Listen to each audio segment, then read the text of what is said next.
I stood alone in the freezing rain, burying my 9-year-old daughter while my mother and brother toasted to a business launch with champagne nearby. When they messaged me to stop being dramatic and hand over her trust fund, I began their ruin. This is where the story truly begins, and you won't want to miss what happens. Make sure you're subscribed to see it through to the end. We're always curious. Where in the world are you all watching from today? Let us know in the comments. The rain wasn't the soft, cleansing kind you see in the movies. It was a cold, biting sleet that turned the freshly turned earth into a thick, hungry mud that clung to my boots as if trying to pull me down into the ground with her. I stood at the edge of the small, white casket, my hands trembling so violently that the single white rose I held was losing its petals to the wind. I was alone. The realization didn't come as a shock, but as a slow, agonizing freeze. I looked at the rows of empty folding chairs. 12 chairs had been set out. I had expected at least 4 to be filled. My mother, Margaret, my brother, Aaron, my sister-in-law, maybe a cousin. But as the minister cleared his throat, his eyes filled with a pity that felt like a slap in the face. The only person standing there besides me was Christopher, my late husband's old friend and attorney. He stood 10 paces back, holding a black umbrella, his face a mask of solemn grief, but he wasn't family. Not by blood. My phone buzzed in my coat pocket. It had been buzzing for 20 minutes. I had ignored it, thinking it was perhaps a delayed florist or a neighbor offering condolences I couldn't yet process. But the vibrations were persistent, rhythmic, and demanding. I shouldn't have looked. I should have kept my eyes on the casket, on the final moment I would ever be this close to my sweet Maya. But the silence of the cemetery was so heavy that the buzzing felt like a scream. With numb fingers, I pulled the device out. There was a photo in my notifications from my mother. It was a group shot. There was Margaret, draped in her favorite silk scarf, holding a crystal flute of amber bubbles. Beside her was Aaron, grinning broadly, his arm around a man I recognized as a local property developer. They weren't at a wake. They weren't even at home. The background was the polished marble and gold leaf of the new Vance and Associates headquarters, the firm Aaron had been trying to launch for 3 years on my dime. Beneath the photo was a text from Margaret. "The launch is a huge success. Everyone is asking where you are. We're doing the ribbon cutting now. Stop being dramatic about the timing, Maria. This is a once-in-a-lifetime moment for your brother. By the way, we need to talk about the trust papers. This is urgent. Call me the second the service is over." I stared at the screen. The sleet blurred the letters, but the words burned into my retinas. Stop being dramatic. My daughter, the girl who loved drawing sunflowers and had a laugh that could brighten the darkest room, was being lowered into the dirt, and my mother thought my presence at her grave was a performance. "Maria," the minister whispered softly, "would you like to say the final prayer?" I couldn't speak. My throat felt like it had been filled with the same gray slush falling from the sky. I looked back at the phone. Another text popped up. This one was from Aaron. "Sis, seriously. Mom said you're pulling the grieving mother card to skip the opening. We have investors here. If they see the family isn't united, the deals fall through. We need that $950K trust injection to finalize the lease. Don't be selfish. Maya wouldn't have wanted you to ruin this for us." My heart didn't just break, it hardened. It calcified into something sharp and dangerous. They weren't just absent, they were predatory. They were waiting for the body of my child to grow cold so they could pick her bones for the inheritance my husband had left behind to ensure her future. A future she would never see. I dropped the rose. It didn't land gracefully. It fell into the mud, its white petals immediately stained brown. I didn't cry. The tears had been used up over the last 6 months in hospital rooms and midnight vigils. Instead, a cold, clinical clarity washed over me. I am a forensic accountant. I spend my life looking for the cracks in people's stories. I spend my days finding where the money is hidden and where the lies begin. I looked up at the gray sky, the wind whipping my hair across my face. My family had chosen champagne over a child's funeral. They had chosen greed over grief. They thought they knew me. They thought I was the reliable one, the one who would always bail them out, the one who would roll over because I was too broken to fight back. I looked at Christopher. He saw the change in my eyes. He stepped forward, closing the umbrella slightly as he reached my side. Maria, are you all right? I tucked the phone back into my pocket. I felt a strange, terrifying sense of peace. The world was quiet, save for the sound of the dirt hitting the lid of the casket. I'm fine, Christopher, I said, my voice sounding like it belonged to a stranger. In fact, I've never been more certain of what needs to happen next. I turned away from the grave. I didn't look back. I had a daughter to honor, and I realized now that the best way to honor her wasn't with flowers, but with justice. My family thought they were celebrating a beginning today. They had no idea that I was about to give them the end they deserved. The betrayal was worse than the diagnosis itself. The drive back from the cemetery was a blur of gray highway and rhythmic windshield wipers. Christopher drove in silence, sensing that any words would be like throwing pebbles at a collapsing building. I sat in the passenger seat, my hands folded neatly in my lap, staring at the raindrops racing down the glass. I wasn't thinking about the funeral anymore. I was thinking about the $950K. That money wasn't just a number on a ledger. It was the result of my late husband's brilliance and his paranoia. He had been a partner at a top-tier estate law firm, and he had seen the worst of humanity, families tearing each other apart over silver spoons and vacation homes. When he was diagnosed with the heart condition that eventually took him, he spent his final weeks not in a bed, but in his study, drafting documents that were as much a shield as they were a legacy. He had known my family. He had watched Aaron borrow money for a failed car wash, a failed app, and a failed clothing line. He had watched Margaret guilt-trip me into paying for her wellness retreats while I was working 60-hour weeks to keep our house. He never said a word to them, but he spoke to me through the law. When I pulled into my driveway, the house looked smaller than I remembered. It was a beautiful craftsman, the kind of home people call sturdy. I walked inside, the silence of the foyer hitting me like a physical weight. No small shoes kicked off by the door, no humming from the kitchen. My phone rang. It was Margaret. I debated letting it go to voicemail, but I needed to hear it. I needed to hear the sound of the bridge burning. Maria. Finally, Margaret's voice was high-pitched, strained through a fake cheerfulness that set my teeth on edge. In the background, I could hear the clink of glasses and the low hum of a crowd. I was beginning to think you turned your phone off entirely. Did everything go okay? You know, the service. The service was quiet, Mother, I said, my voice flat. I was the only one there, aside from Christopher. Well, you know how it is, she said, her tone shifting instantly to the defensive.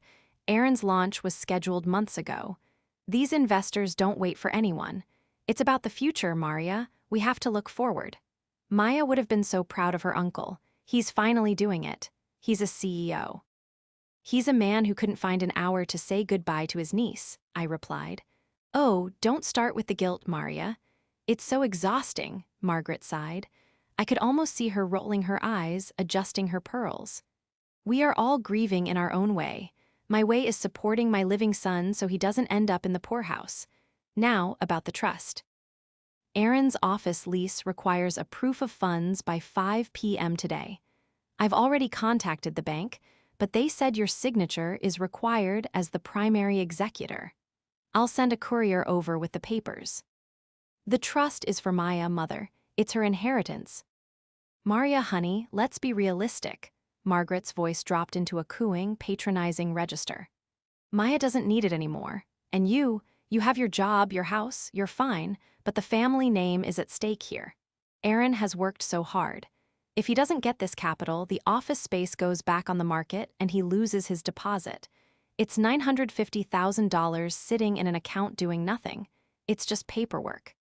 It's not just paperwork to me. Don't be difficult. You're being dramatic because you're emotional. I get it, but this is business. This is urgent. Sign the papers, and we can all have a nice dinner next week to celebrate Aaron's success and remember Maya. Okay. I looked at the framed photo on the mantel. Maya at the beach, her face smeared with ice cream, leaning against her father. They were both gone, and the woman on the other end of the line was treating their memory like a line item she wanted to delete. I'll look at the papers, Margaret, I said softly. Good, "That's my girl. The courier will be there in 20 minutes. Don't keep him waiting." She hung up without saying goodbye. I walked to my home office and sat at the desk. I didn't wait for the courier. I opened my laptop and logged into the secure portal Christopher had set up for me months ago. I began to pull up the trust documents, the real ones. As a forensic accountant, I've spent years deconstructing the urgent demands of people like my mother. I know that when someone says it's just paperwork, it usually means there's a clause they haven't read or a truth they're trying to hide. I scrolled through the dense legal jargon of the Maya Rose Trust. Most people see a wall of text. I see a map. I saw the distribution schedules, the tax indemnities, and the asset allocations. But then I found it. Section 14, 2, the Covenant of Familial Responsibility. My husband had been a genius. He hadn't just left money, he had left a test. I felt a cold shiver run down my spine, but it wasn't from the rain. It was from the realization of what I was holding. My mother and brother were so blinded by the glimmer of the $950K that they hadn't bothered to look at the fine print. They thought they were the beneficiaries if Maya passed. And technically, they were under very specific, very strict conditions. I leaned back in my chair, staring at the screen. The sleet continued to drum against the window, a relentless, steady beat. My family thought they had won because I was alone at a grave. They thought my grief made me weak, a soft target for their manipulation. But they had forgotten one crucial thing. I wasn't just a grieving mother. I was the person who knew exactly where every cent they had ever touched came from, and I was the only person who knew exactly how it was all about to vanish. To understand why my mother and brother felt entitled to Maya's legacy, you have to understand the dynamic of the Vance family. For 30 years, I was the support beam. When my father walked out, I was the teenager who took a second job at the grocery store so Aaron could have the latest sneakers and Margaret could keep her hair appointments at the salon. When I married my husband, David, they saw him not as a son-in-law, but as a walking ATM. David was kind, perhaps too kind initially. He paid for Aaron's gap year in Europe, which turned into 3 years of wandering. He paid for Margaret's kitchen remodel. He did it because he loved me, and he knew how much I craved a functional, happy family. But then Maya got sick. The day of the diagnosis, the world stopped spinning for me. I expected my family to be the net that caught us. Instead, they were the weights that pulled us down. Margaret would visit the hospital, but only to complain about the uncomfortable chairs or to tell me how stressed she was by the whole situation. Aaron would call, but only to ask if I could talk to David about a short-term loan for his latest business idea. While I was sleeping on a cot in a pediatric oncology ward, Aaron was leasing a luxury SUV he couldn't afford. While I was holding Maya's hand through her 3rd round of chemo, Margaret was hosting a charity brunch where most of the proceeds went toward the catering and her own administrative fees. They had spent years bleeding me dry, and they expected the death of my daughter to be their final windfall. An hour after the phone call, the doorbell rang. It wasn't a courier. It was Margaret and Aaron in the flesh. I opened the door to find them looking like they had stepped out of a magazine. Margaret was in a charcoal wool coat with a fur collar, her makeup perfect despite the humidity. Aaron was in a slim-fit Italian suit, his hair gelled to a high shine. He was holding a leather briefcase like a prop. "We decided the courier was too impersonal," Margaret said, pushing past me into the foyer without waiting for an invitation. "And we wanted to see how you were doing. Truly." She didn't look at me. She looked at the house, her eyes scanning for any new furniture or signs of wealth. "You look tired, Maria," Aaron said, leaning against my entryway table. He didn't offer a hug. He didn't even mention the cemetery. Grief does that. It clouds the judgment. That's why we're here to help you handle the heavy lifting, the business side of things. "The business side of my daughter's death?" I asked, my voice dangerously low. "Don't be macabre," Margaret snapped, draped her coat over my banister. "It's about the estate. Aaron's new firm, Vance & Associates, is the future of this family. He's into high-end consultancy now, but he needs the liquidity. David's trust for Maya. It was always meant to stay in the family, wasn't it? Since she's, Well, since she doesn't need it, it's only right it moves to the next project. The next project, I repeated. I led them into the living room. I didn't offer them tea. I didn't offer them a seat. Aaron opened his briefcase and pulled out a stack of documents. I've had my legal guy look these over. It's a standard transfer of executorship. You sign here and the funds move to the corporate account. We'll even give you a nominal consultant role on paper so you get a little kickback. Everyone wins. I looked at Aaron. He was 35 years old and had never held a job for more than 6 months. He was a professional parasite, polished to a mirror finish by our mother's relentless ambition. Aaron, do you even know what the trust says? I asked. Have you actually read the deed of gift? He laughed, a sharp, dismissive sound. Legal mumbo-jumbo, Maria. David was a lawyer. He loved to overcomplicate things. But money is money. It's in an account and we need it. The lease for the office is in the city's most prestigious building. If we don't show the proof of funds, the landlord takes the next offer. This is about prestige. This is about the Vance name. The Vance name, I said, turning to Margaret. Is that why you weren't at the funeral today, Mom? Because you were worried about prestige? Margaret smoothed her skirt, her face tightening into a mask of cold annoyance. I told you, Maria. We were working. Life goes on. I loved Maya, of course I did, but crying over a grave won't pay the bills or build Aaron's empire. You've always been so stuck in your feelings. It's why you're a mid-level accountant and not a partner. I'm a forensic accountant, Mother. I don't just count money. I find out where it went and why it's missing. Whatever, Aaron sighed, pushing the papers toward me on the coffee table. Just sign it. We have a dinner with the Blackwells tonight. They're looking to invest $5 million, but they need to see we have our own capital first. That $950K is the bait. Once we have their $5 million, we can even pay you back if you're so worried about it. I looked down at the signature line. It was so simple. A few strokes of a pen and I could let them take it. I could let them go off into their world of champagne and lies, and I could grieve in peace. But then I thought about the sleet. I thought about the empty chairs. I thought about the way Aaron had referred to my daughter as it when he mentioned she didn't need the money. I looked at Margaret. Her eyes were hard, greedy, and utterly devoid of the warmth a mother should have for a grieving child. She didn't want to comfort me, she wanted to harvest me. No, I said. The silence that followed was heavy. Excuse me. Aaron's smile faltered. I'm not signing these, I said, standing up. And I think it's time you both left. I have work to do. Maria, don't be a fool, Margaret hissed, standing up to face me. You need us.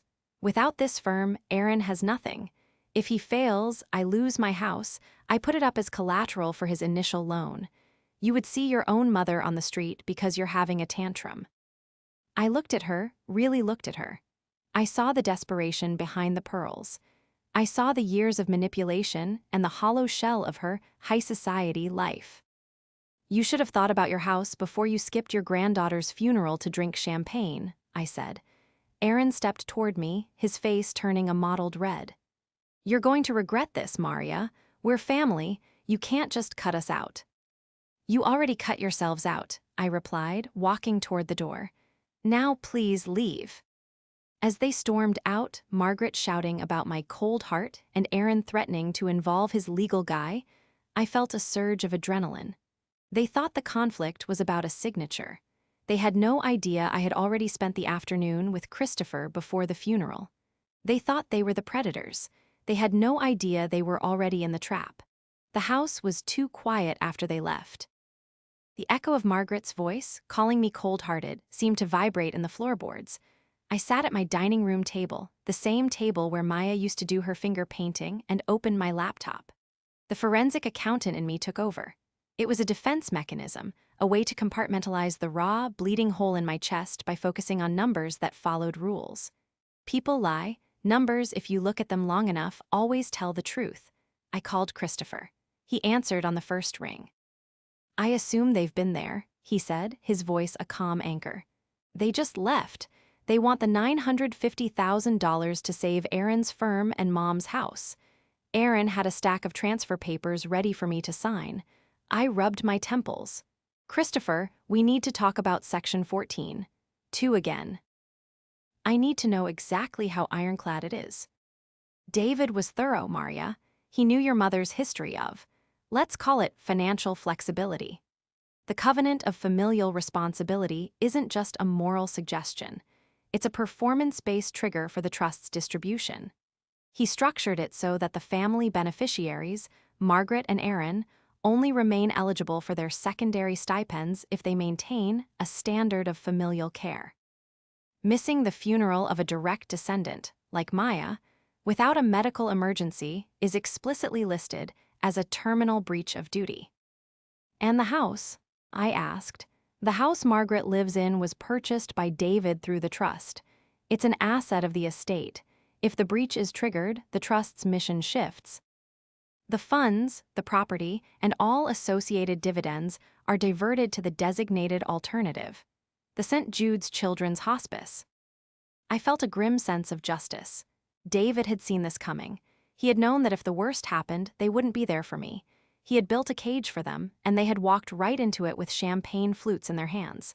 But I need more than just the funeral, Christopher, I said, my eyes fixed on a spreadsheet I was pulling up.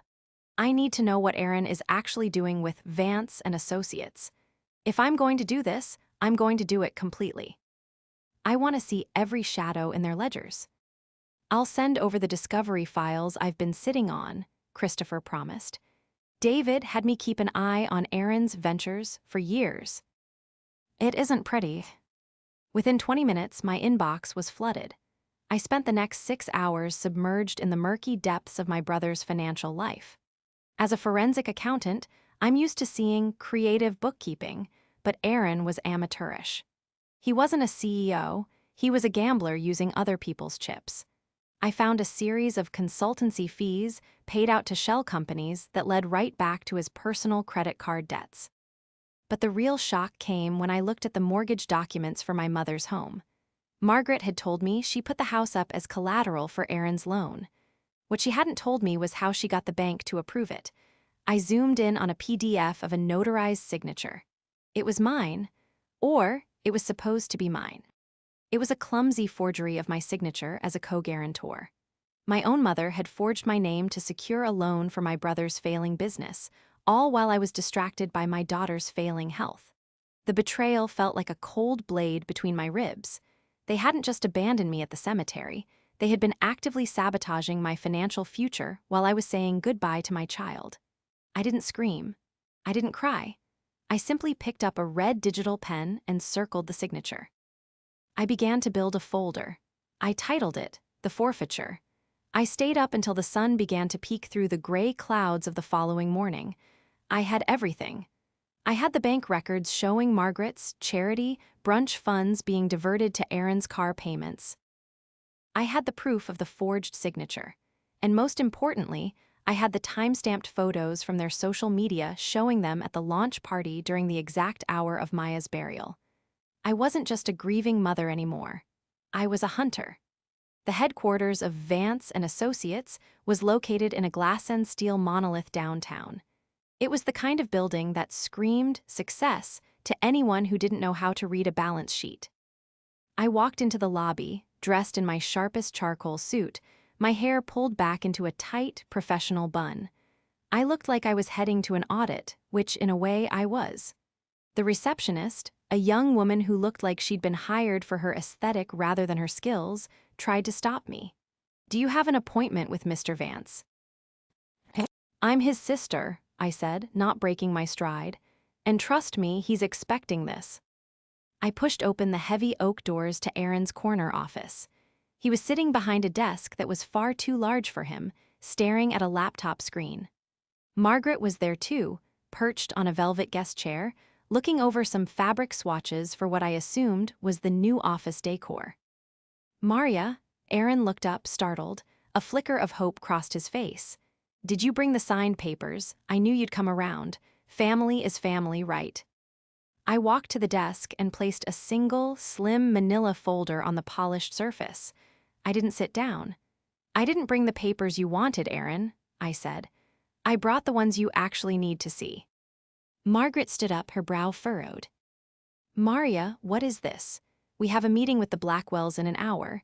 We don't have time for your theatrics. Theatrics? I looked at her. You mean like the charity brunch you hosted last month, Mom? The one where you told everyone the proceeds were going to pediatric research. I opened the folder and slid a document across the desk. Because according to these bank reconciliations, $15,000 of those donations went directly to pay off the arrears on Aaron's leased Porsche.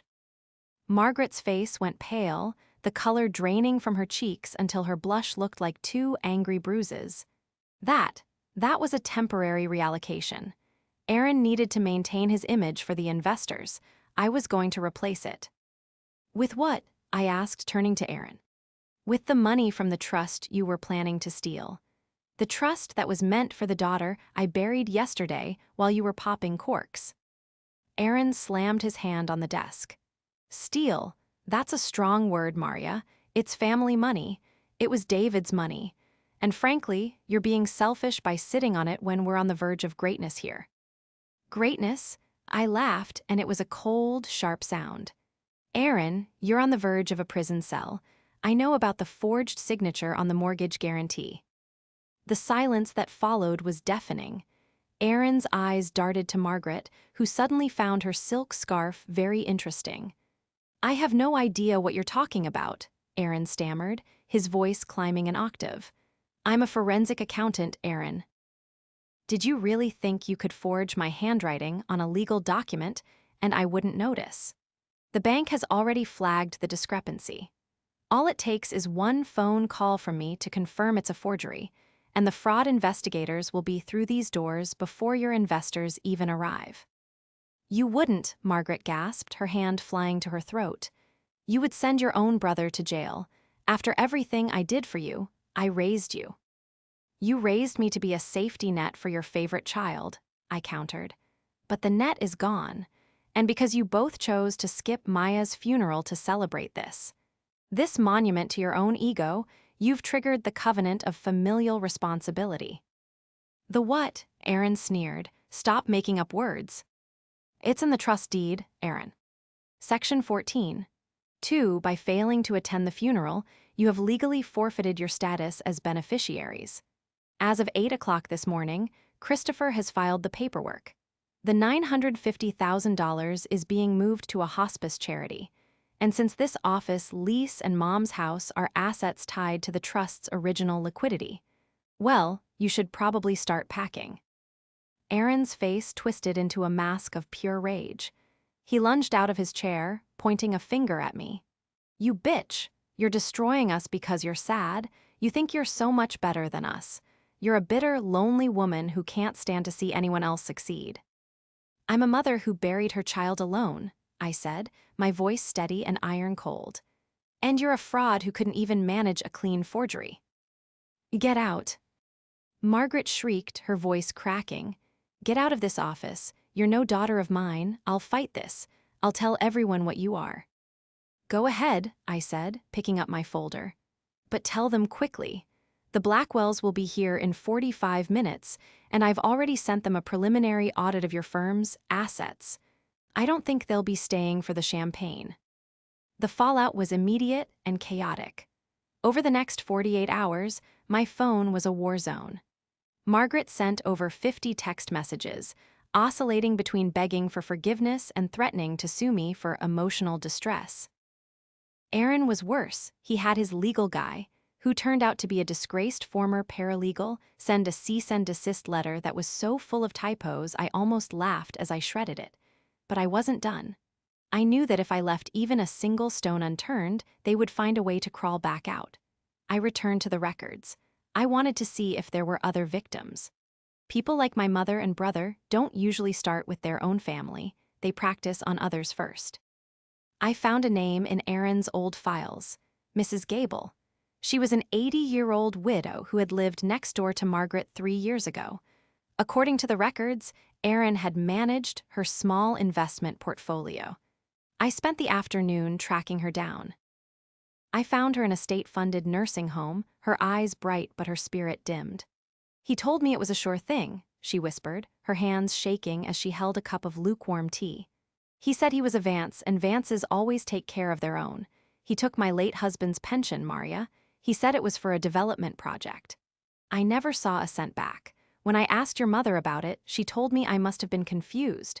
She said I was getting old and forgetting things. The cruelty of it made my blood boil. It wasn't just a lack of empathy, it was a predatory pattern. They targeted the vulnerable, using the Vance name as a lure, and then gaslit them into silence. I took Mrs. Gable's statement and added it to my file. I found two more. A former business partner Aaron had bought out with bounced checks, and a florist Margaret had stiffed for $5,000 for a society wedding that never happened. The stakes were no longer just about the trust. This was about stopping a cycle of destruction. On Thursday evening, there was a knock at my door. I checked the security camera. It was Margaret. She was alone this time. She wasn't wearing the fur collar. She looked small, older, and genuinely haggard. I opened the door, but I kept the chain on. "Maria, please," she sobbed, her eyes red-rimmed. "Aaron is in trouble. The bank called. They're calling in the loan because of the irregularities.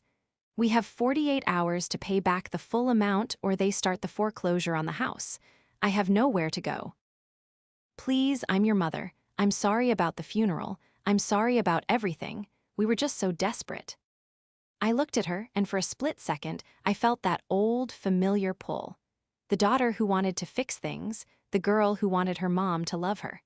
But then I remembered Mrs. Gable in that dismal nursing home. I remembered the look on Maya's face when she asked why Grandma hadn't come to see her new drawing. "Are you sorry because you missed the funeral, Mom?" I asked quietly. "Or are you sorry because the money is gone?" "How can you say that?" she wailed. "I'm losing my home." "You lost your home the moment you forged my signature," I said. "And you lost your daughter the moment you told me to stop being dramatic while I was standing over a casket. You aren't here for me. You're here for the $950,000, but that money is already gone. I signed the final transfer to the hospice this afternoon. It's done." Margaret's face transformed. The grief evaporated, replaced by a cold, sharp venom that made her look like a stranger. She stopped sobbing instantly. "You really did it," she hissed, her voice dropping to a low, guttural snarl. "You gave away our future to a bunch of dying kids you don't even know. You're insane, Maria. You're mentally unstable. We're going to go to court, and we're going to have you declared unfit. We'll show the judge your forensic files and tell them it's the delusions of a grieving woman." "I expected you to say that," I said, reaching into my pocket and pulling out my phone. I showed her the screen. It was a recording app, and it had been running since I opened the door. "I also have the testimony of Mrs. Gable, the florist, and your former business partner. And Christopher is currently sitting with the district attorney. They were very interested in the forgery." Margaret backed away from the door, her eyes wide with a mix of terror and disbelief. "You think you've won?" She spat. "You're still alone, Maria. You have your money and your files, but you have no one. You're just as dead as that girl in the ground." "I may be alone," I said, my voice steady as I began to close the door. "But I can sleep at night. Can you?" I shut the door and turned the lock. My heart was pounding, but my hands were still. I walked back into the kitchen and sat down. The second confrontation was over. I had presented the proof, and I had seen them for exactly what they were. There was no going back now. The final act was coming, and I was going to make sure the whole world saw the Vance name for exactly what it was worth. The grand ballroom of the Plaza Hotel was a sea of shimmering gold and crystal, a place designed to make people feel like they were part of something timeless and untouchable. This was the venue Aaron and Margaret had chosen for their founders' dinner.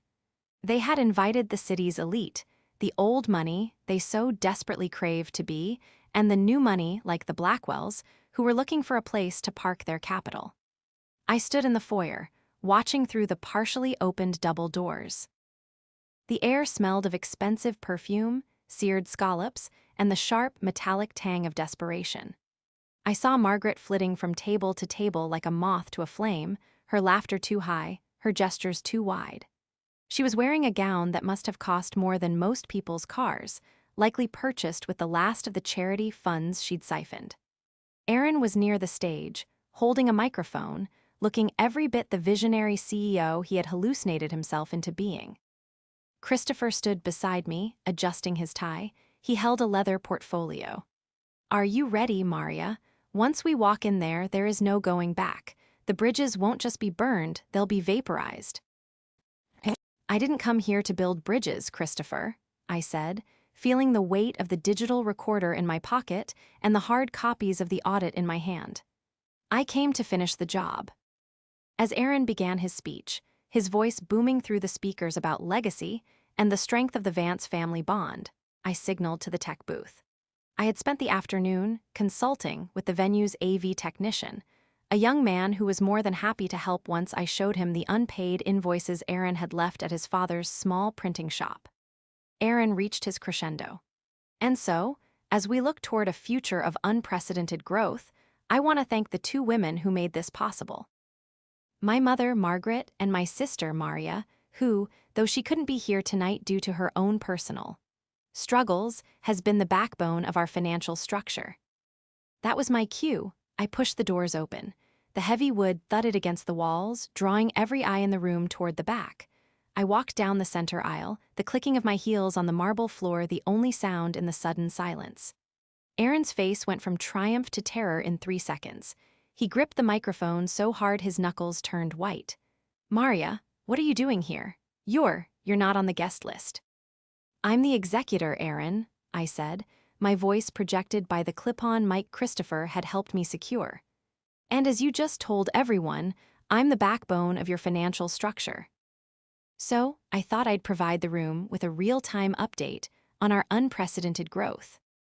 "Maria, stop this," Margaret hissed, scurrying toward me, her eyes darting to the Blackwells, who were watching with rapt, horrified attention. "You're making a scene. You're unwell. Please, someone help her." "I've never been more sane, Mother," I said, stopping at the front of the room. I looked up at the giant projector screen behind Aaron. "Technician, if you please." The screen flickered to life. It wasn't the glossy promotional video Aaron had prepared. It was a side-by-side comparison of the Vance and Associates ledger and the personal bank statements I had spent 48 hours decoding. Red lines began to crawl across the screen, highlighting the consultancy fees that matched Aaron's gambling debts. The room gasped. I heard Mr. Blackwell stand up, his chair scraping harshly against the floor. "What is this?" Blackwell demanded, his voice a low growl. "Vance, explain this." "It's a lie," Aaron shouted, his voice cracking into a shrill register. "She's grieving. She's trying to ruin me because she's jealous." "Then explain this, Aaron," I said, pointing to the next slide. It was a high-resolution scan of the mortgage document. I zoomed in on the forged signature. "This is my name, forged by my own family to secure a loan for a firm that has no assets, no clients, and no future." And here, I clicked a button, is the recording of our conversation from 48 hours ago. The speakers crackled. Margaret's voice filled the ballroom, cold, sharp, and hateful. "You really did it. You gave away our future to a bunch of dying kids you don't even know. We'll show the judge your forensic files and tell them it's the delusions of a grieving woman." The silence that followed was absolute. It was the kind of silence that precedes a landslide. Margaret looked like she was shrinking. Her expensive gown suddenly looked like a costume that didn't fit. She looked around the room, searching for a friendly face, but she found only the cold, judgmental stares of the people she had spent decades trying to impress.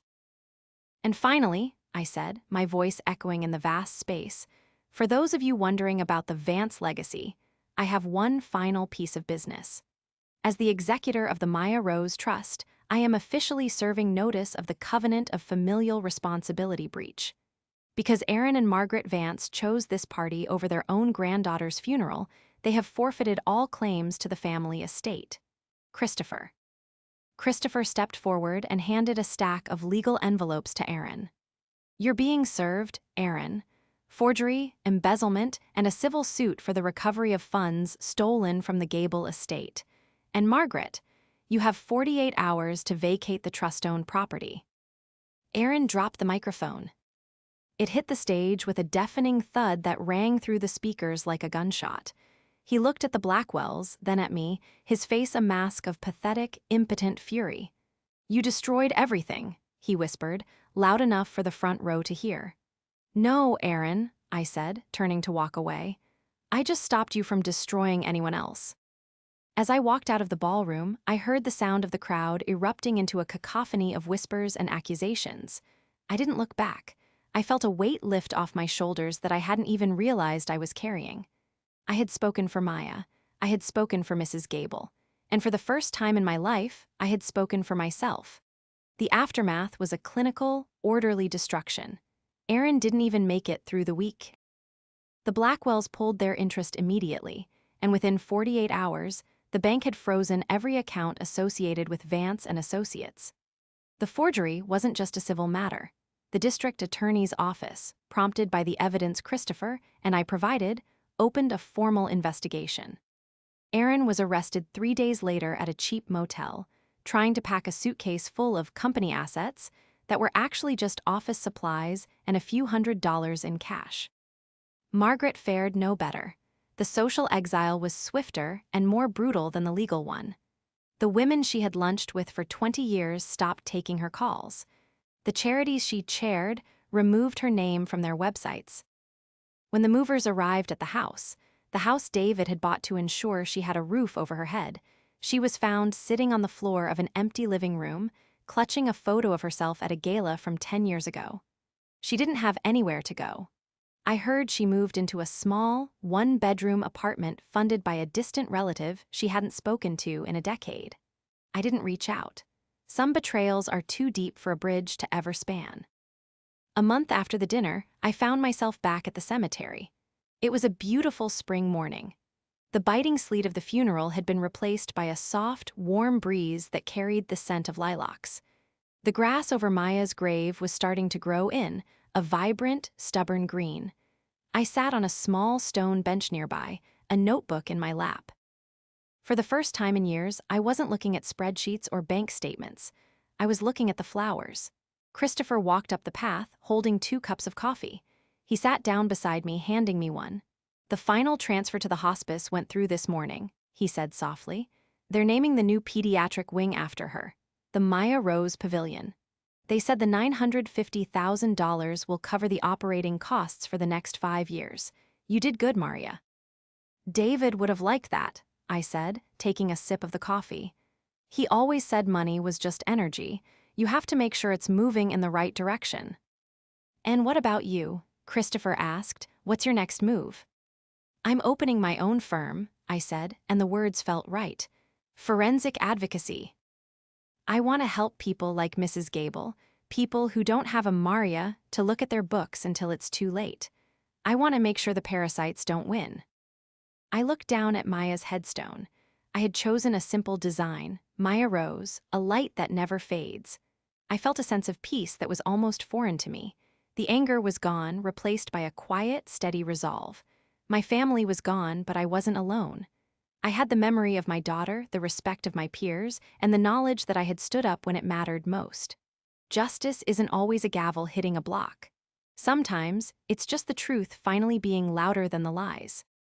I stood up, brushed the grass from my skirt, and looked at the horizon. The sun was high, and the world was wide. I had spent so long being the support beam for people who didn't deserve to stand. Now, finally, I was standing on my own. And for the first time, the view was beautiful.